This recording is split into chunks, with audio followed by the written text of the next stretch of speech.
to Watch is an intimate look into the lives of prominent and influential women leaders from around the world and the challenges they faced on their journey. It's the real story behind her title. Join us every week to hear more stories about women from around the world and in your own communities at womentowatch.net.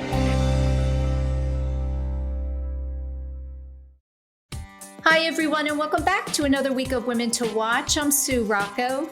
Thanks so much for being with me this week. Joining me in just a moment will be Kiesha Nix, and Kiesha is the Vice President for Charitable Affairs and the Lakers Youth Foundation for the LA Lakers. Don't forget to stay with us during the breaks where you'll hear from our watch team of corporate partners. So now I'm very honored to welcome to the show Kiesha Nix. Kiesha, hi, welcome to the show. Hi, Susan. Thank you. It's wonderful to have you here. I wanted to just start, if we could, and have you share a little bit about the community you grew up in with our listeners there in Los Angeles, South Central.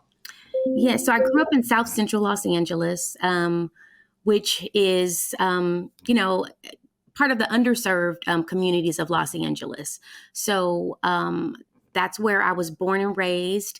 And I'm so excited that, I get to actually go back to the area that I was raised in to help make a difference there because it's really needed. Yeah, it's very nice when you were born and raised there and you're there now and you're doing all kinds of things to give back. So that must feel incredibly rewarding for you. I want to talk also about your grandparents who raised you, and have you just talk a little bit about what was the kind of wisdom that they instilled in you while you were growing up? So my grandparents were amazing. They were community leaders. They were servant leaders. They did everything from, running the voting polls on our block to volunteering at church, at the local food bank. They just, really took care of our family as well as our community. Our community became our family. And so they were very inspirational to me. Growing up, I didn't even realize that we were on a fixed income because they always seemed to be able to provide no matter what. It was our home that everyone came to when they were in need of something. And so it wasn't until, I was probably in high school or so that I realized that they were really just making ends meet, with what they had. And they just did a really good job of doing that, and always very positive, always very encouraging. So I learned so much from them and was so inspired by them. Yeah. One of the things you shared with me, we had a call a couple of months ago, was that there was a sense of abandonment, this feeling of being abandoned by your parents. And then later on, you discovered that it really was a blessing because you were where you were meant to be. Can you tell us when was it in your journey that you realized the blessing that it was? So I was born to a single, unwed 17-year-old mom in 1970. And if you think about it, that was probably not the most popular decision in 1970. I'm so, grateful to my mom for making that decision, but it wasn't easy. She had to, leave school and go to a school for, unwed, pregnant teens. And it was just really challenging. And she knew that, she wasn't totally prepared, to take care of me. So, she gave me to my grandparents because she knew they could, provide, more stability and just a better way of life for me. But she stayed, involved. And, as a young child, I always wondered, why, did she do that? And not really understanding, the benefits. And then it was later, as I grew older, and realized that she actually made the best decision for my life and for her life as well. And I wouldn't, change it because my grandparents literally gave me everything, and they provided, such a stable environment, such a great foundation for me. And so I'm forever grateful to all of them for the decisions that were made. Can you tell me that type of growing up instill in you a sense to work hard to be independent and successful in your own life? Oh, definitely. Probably my biggest fear was, disappointing, my grandparents. Like, I just wanted to make sure that I worked, just as hard as they did, and that I was, just as successful, if not more, for the investment that they literally, made in me. And so I just felt that was my, responsibility. Mm. They, poured everything that they could, into making sure that I had a great life.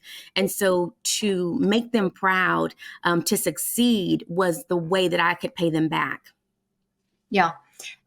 So you're working in a sports industry and organization, and tell me about sports that you played when you were young, and what you think that, how did that affect you as a young girl, um, and connect to what you do professionally? Well, I was a cheerleader, Susan, growing up. And that Oh, I thought well, that's a It sport is a for sure. sport. It is a Yeah, sport. yeah, You definitely have to, work out and exercise and, attend yeah. practices. Um, but I was also a lover of sports, as being a spectator. I grew up in a family that was rooted and grounded in sports. And so we always went to everyone's game, whoever was playing, whatever the sport was, it was something that, we did as a family. And so I learned a lot about sports at a very young age. I loved basketball, loved football, enjoyed watching baseball. And so just being in that environment, and then again, being a cheerleader and being around, athletes, it gave me a lot of confidence. And it wasn't, at that time, people didn't give women a lot of credit for knowing about sports, but I wasn't there just to cheer the team on or, pick the colors. I knew what was actually happening on the field or on the court. And so it's something that I still enjoy today, with my family, being able to watch, all different types of sporting events, something I really enjoy. Yeah. You went to a private Catholic all girls academy. And I think there's really a big difference between going to school with all the same gender versus boys and girls together. How was it for you?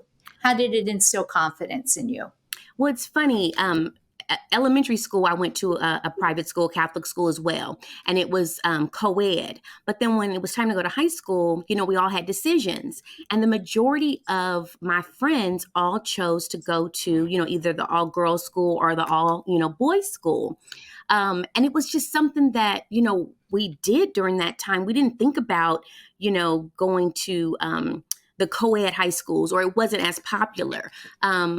I remember, my grandparents wanted me to go, to this one particular all girls school, and I wanted it too. It wasn't like they made me or forced me, or it wasn't a punishment. It was something that I actually really looked forward to.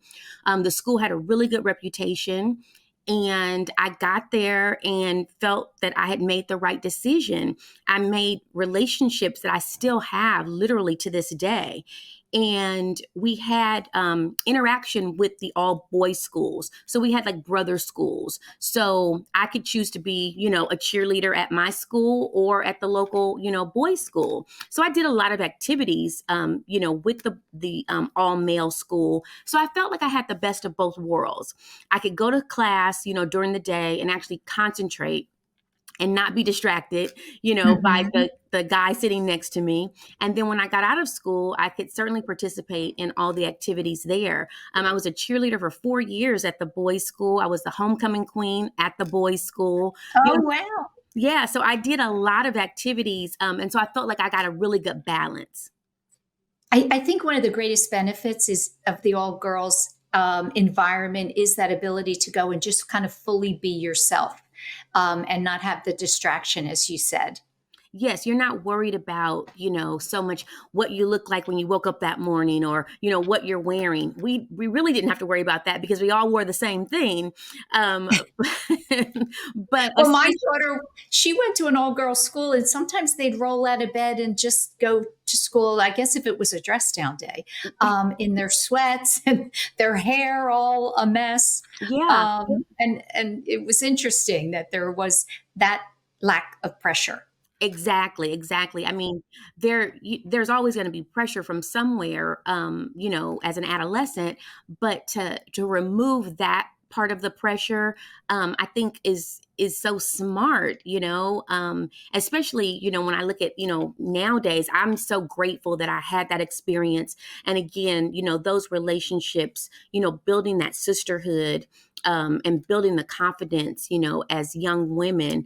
And the school is still in existence. I served on the board of directors for about 9 years. And I still go back and, definitely participate and give back because they're still doing the exact same thing.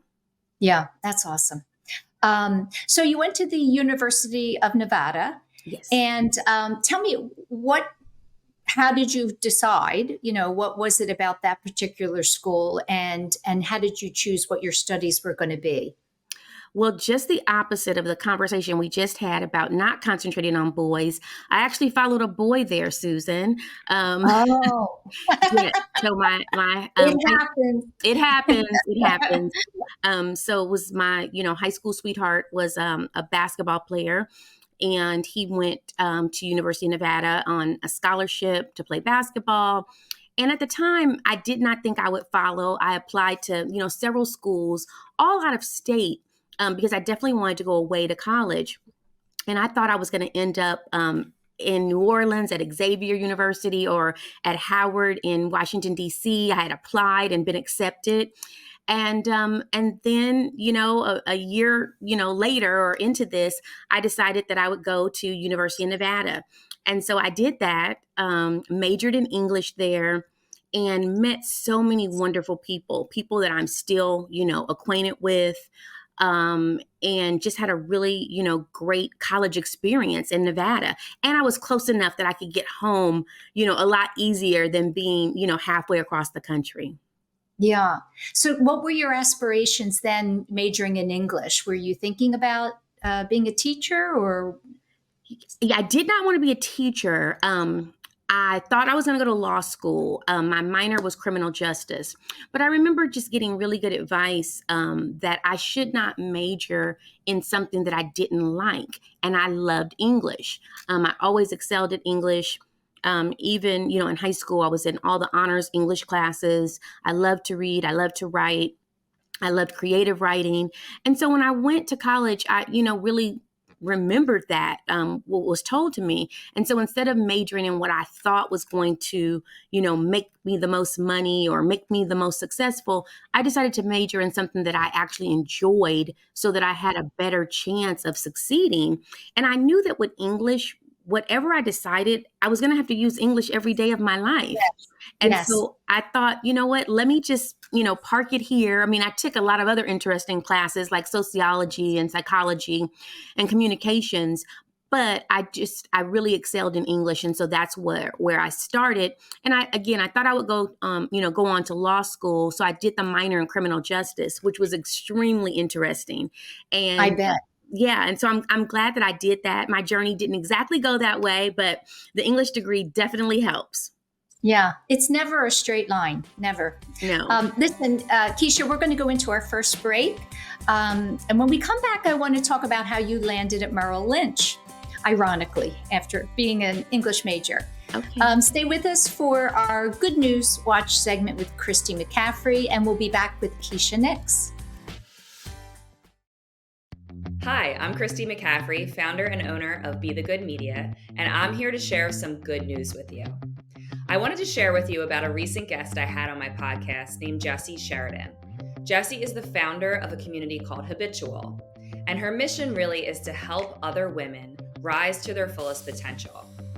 When she was a guest on the show, she said something that really struck me. She said that in a world where we can be anything, She chooses to be a megaphone for other women who are working hard, who are leaders in their community, and who are intentionally choosing to lift others as they climb. And I just love that because I think that we're at a moment right now where women are really eager to support other women. Women want to see other women thrive. And that's really what her community is all about. And it's what our conversation was all about when I had her as a guest on the show. To hear more of my conversation with Jessie, you can visit bethegoodmedia.com. And there you'll also learn more about how Be the Good Media works to amplify impact-driven missions and causes. I'm Christy McCaffrey. Be sure to listen here for more good news on Women to Watch.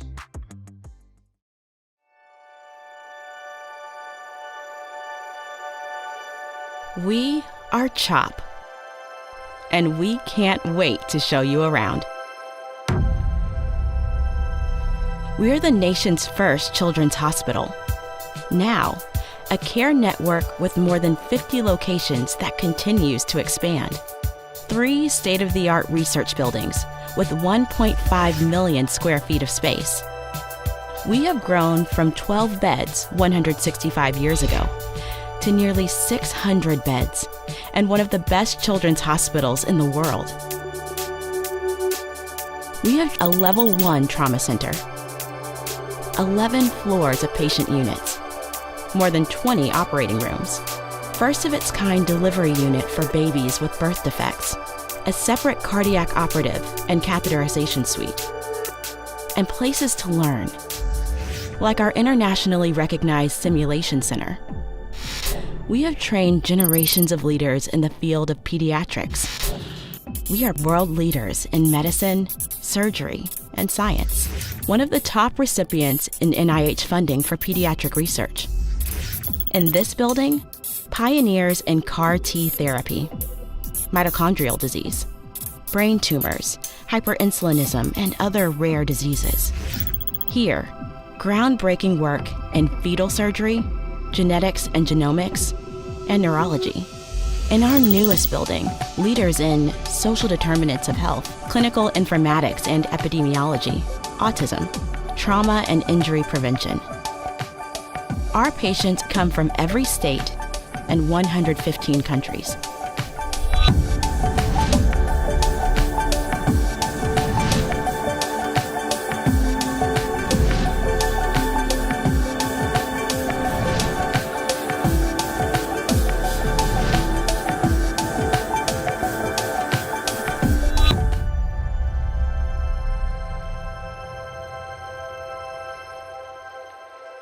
Meeting these challenges requires the best and the brightest. We are passionate about pediatrics. We are motivated to make a difference in the world and in our community. We are a team. We are CHOP.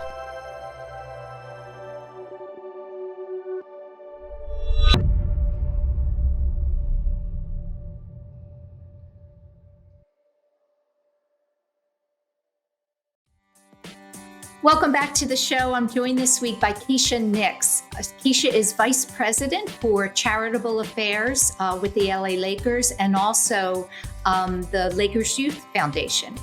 And just before the break, I mentioned Merrill Lynch, which is a company you stayed with for 21 years. That's a very long time. So first, tell us, how did you land the job there? Well, that was definitely ironic, Susan, because I was one who majored in English and I did not like math or business or economics. And I ended up at Merrill Lynch. Go figure. Right. You never know. Yes. So you just never know. Yeah. I actually came back to Los Angeles after graduating. And someone that I knew, mentioned that there was a position open at Merrill Lynch and that I should apply. And I thought, why would I do that? But I was looking for employment, so I did.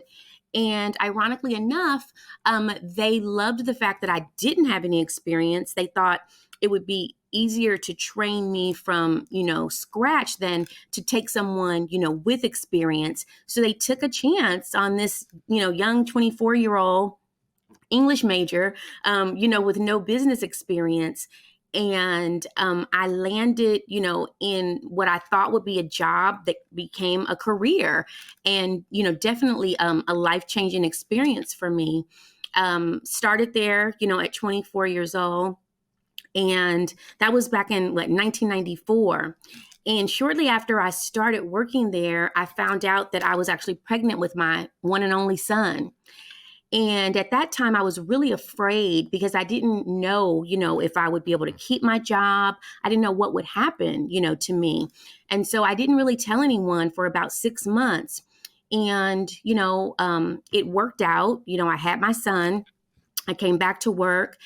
And, there were times that I didn't even have childcare. So I would literally bring him to work with me, and he would crawl. Wow. Yeah, he would crawl around. They were supportive. They were very, as a company. yeah, they were very supportive. I got with a really great team, and that team, really had confidence in me. And I headed up the administration for that team. We opened up the first high net worth office for Merrill Lynch, and we were very, very successful.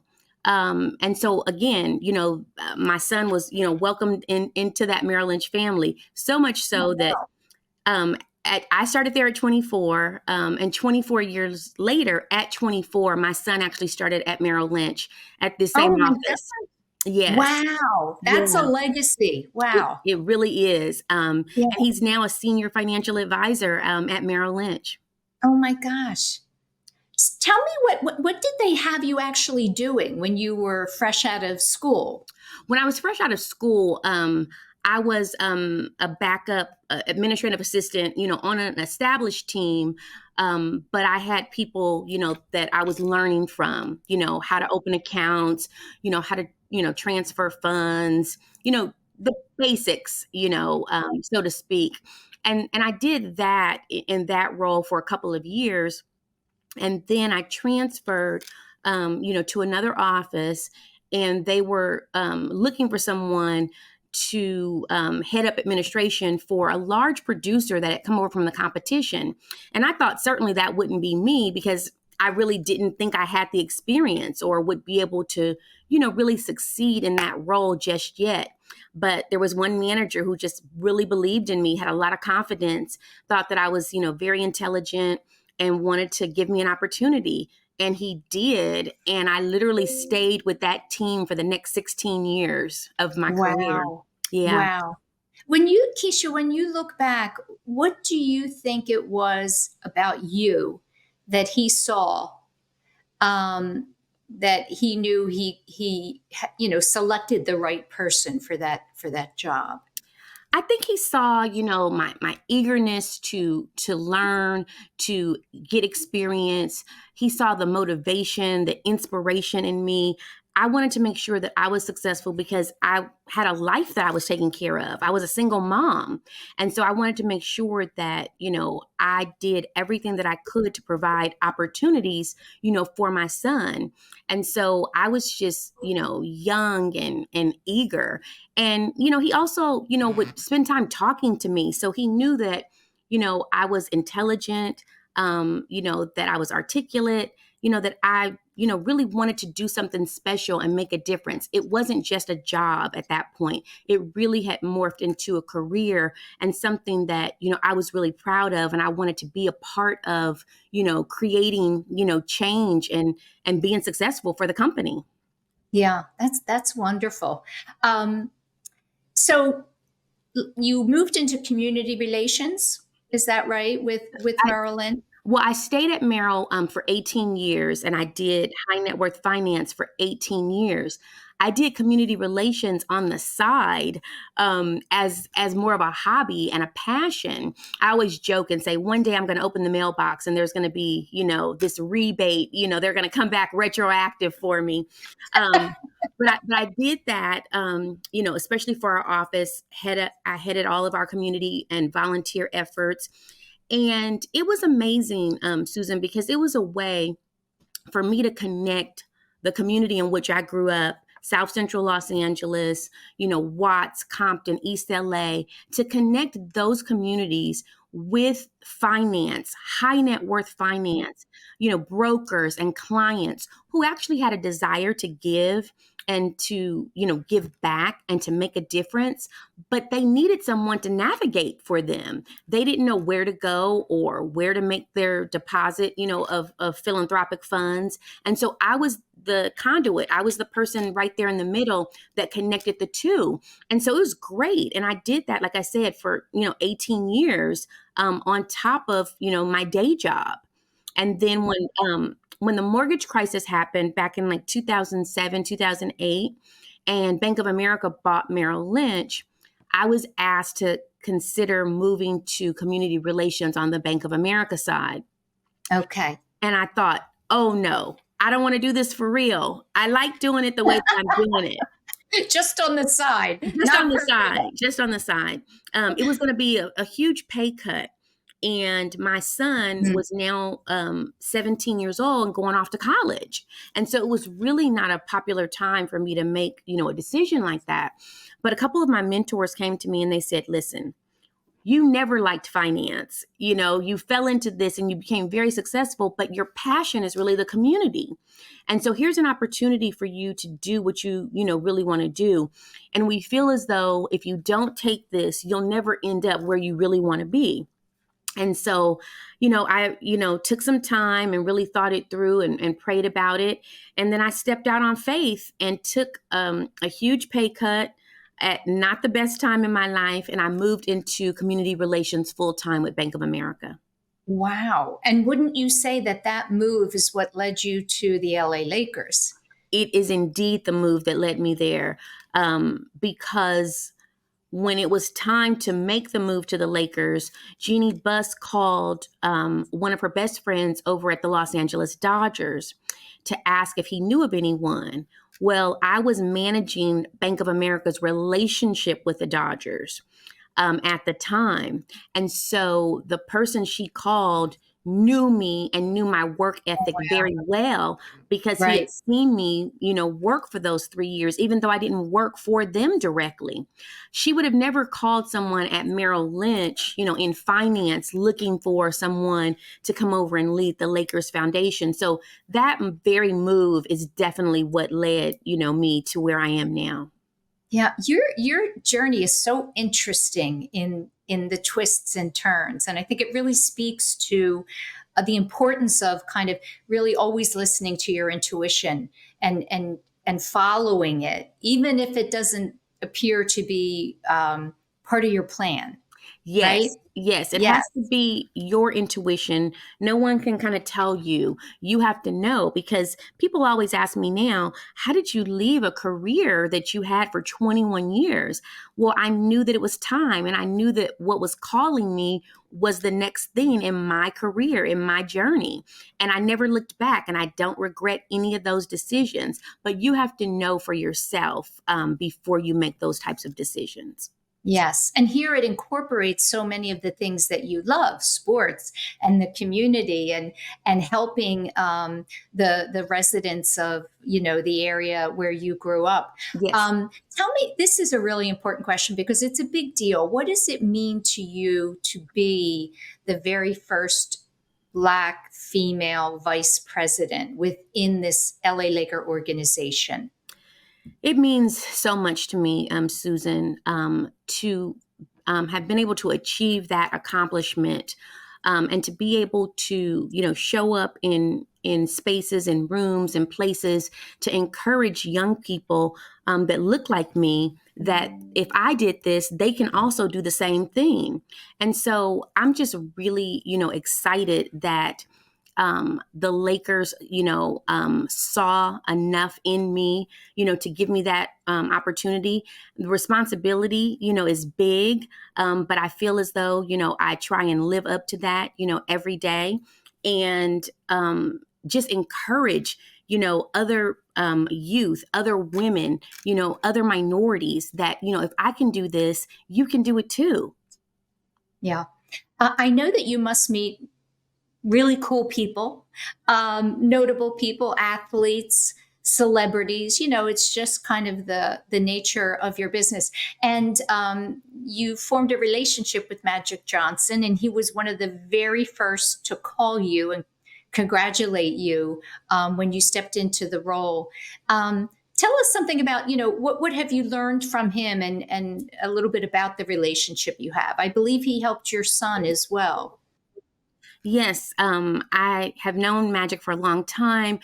He was a mentor to my son. My son was in his scholarship program, and I think he did. I know he didn't realize at the time he was actually mentoring me as well. And I remember him always saying, you know, your network is your net worth. And so it was really about, you know, making the right connections and making sure people knew me, knew who I was, so that when it was time for them to, you know, be able to speak my name, they could.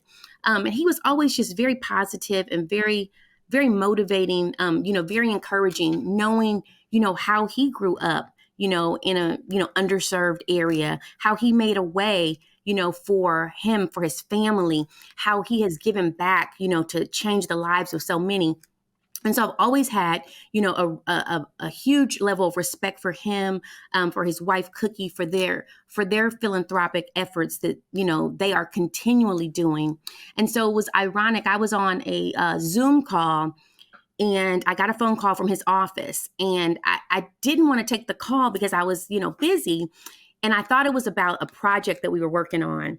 And I excused myself and I took the call, and they said, you know, he wants to talk to you right now. And I'm like, no, I can't do it. And they're like, no, you have to take this call. And so I Who said, doesn't take a call from Magic Johnson? I know. I was torn just because I was trying to be responsible. And so Right, I as said, you should. Yes. I said hello, and he said, hello, Miss VP. And oh my God, I was just so excited, you know, to hear his voice and to hear him call literally just to congratulate me. He wasn't calling about, you know, business or about the project that we had in the works. He really just wanted to let me know that he was really proud, you know, of me, and that I had, you know, this was such a huge accomplishment. And so that made my day, but I almost didn't take the call. I'm glad you did. It's a great story. I want to share a quote, Kiesha. You said, my ultimate goal is to create opportunities on a larger scale and create a change in sports across the board that provides more access to top positions for women and men of color and women, period. What are you finding is the best way to go about and do that? Where are you finding success? I'm finding success in, you know, really trying to be an ally and an advocate, you know, for people who deserve an opportunity, but sometimes, you know, getting overlooked, and just making myself, you know, available to give advice, you know, to give a hand up, you know, if I can, to make referrals or to make connections. I love being a connector. And sometimes it can be just as simple as putting the right people in the right place and then allowing, you know, what's supposed to happen, you know, to happen. But, you know, as you know, everyone doesn't have access. And so, you know, resources come in so many different forms. And so just having the access, you know, to certain people, to certain events, to certain opportunities, having that access and being able to connect people is what, you know, is where I definitely see a success. And so that's what I do. I every day, you know, I feel like I'm connecting, you know, someone in some way, shape, or form, because that really is a resource. Yeah, tapping into your network, right? That you've now created and built, Yes, and it's yes. expanding all the time. My last question is just if you could share some words of wisdom yourself to the women in the audience that perhaps are about to take their next move in their professional career, and to kind of get over the fear, perhaps. Um, the stress of making a change. What do you lean on in those moments? Well, I definitely lean on my faith. So I'm a woman of faith. And I also, you know, lean on, you know, the inspiration comes from, you know, my son, my son Kyler, and my family, just knowing that I want to be successful, for them. That is what motivates me. As well as knowing that every day of my life, Susan, that I get out of bed knowing that I have the opportunity to change someone else's life. And so that is a real motivating factor. And so my advice, to all of the women out there that are either making, career changes or making moves or even contemplating it, is to really, believe in yourself. I mean, it sounds so simple, but you have to believe in you first. You have to be your own biggest cheerleader. If you're not, then why would you expect anyone else to? And you can't look at, just the landscape of, where things are. You have to be willing to, take some risk, but those risks are on you. You can't allow someone else to dictate that for you. I believe hard work is the great equalizer. And so we can't, dictate where we're born, who we're born to, some of our economic statuses, but we can all work hard. And I believe that hard work equalizes and stabilizes us. And so that's really my advice to, all the women out there. Yeah, it's great advice, and you're proving it, but you're actually doing it, or you have done it. Yes. So I appreciate you taking time to be on the show, Kiesha, and I wish you continued success. Thank you so much, Susan. It was a pleasure. Coming up next is a brand new Watch team member, AJ Bishop Andrews. And AJ is going to be leading a Her Wealth Watch for us on an ongoing basis. We'll be right back. Hey, I'm AJ Bishop Andrews, and I'm thrilled to be joining you as a new contributor to this incredible podcast. As the CEO and founder of the 9 to Thrive, I'm passionate about helping women achieve financial security and empowerment, especially when it comes to making bold career moves. I've met so many talented women who dream of leaving their corporate jobs to pursue their calling, but they're held back by the fear of losing their financial stability. I get it, because I've been there. I know how it feels to be stuck in a career that no longer aligns with your values, but to worry about how you'll pay the bills if you make a change. But here's what I've discovered. When you have a solid financial plan in place, when you know exactly where your income is coming from and how you'll cover your expenses, the fear starts to lose its power. And that's what we do at the 9 to Thrive. We give women the tools and strategies they need to create a financial roadmap and exit strategy that supports their dreams. When you have that kind of financial clarity and confidence, you're free to make choices that truly light you up inside. I believe women are meant for bigger things and want a life that aligns with their deepest values and aspirations. Because ultimately, this journey is about so much more than money. It's about claiming your power, your purpose, and your potential. It's about creating a life that's truly worth living. To learn more about the 9 to Thrive pathway and our growing community, you can find us on LinkedIn or visit my website at ajbishop.co. Here's to your financial freedom and living a life that truly sets your soul on fire.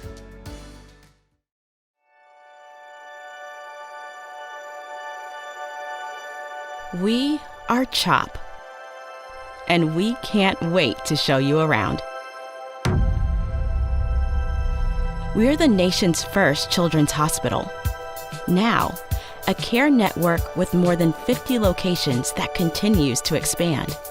3 state-of-the-art research buildings with 1.5 million square feet of space.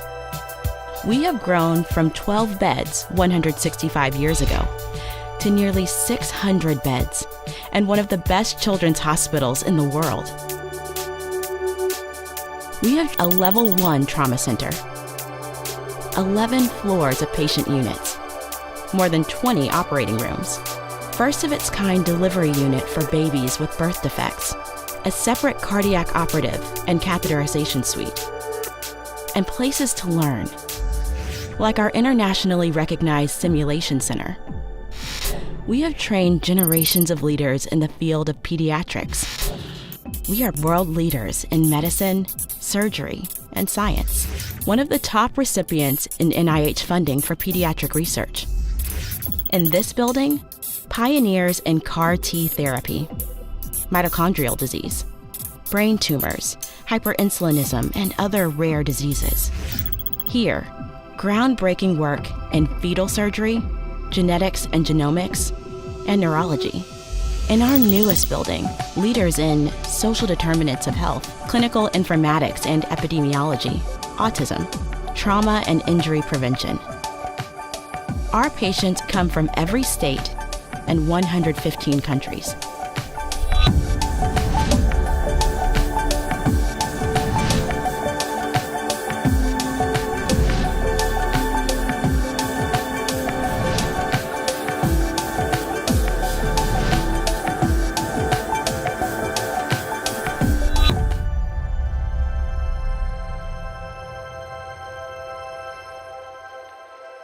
Meeting these challenges requires the best and the brightest. We are passionate about pediatrics. We are motivated to make a difference in the world and in our community. We are a team. We are CHOP.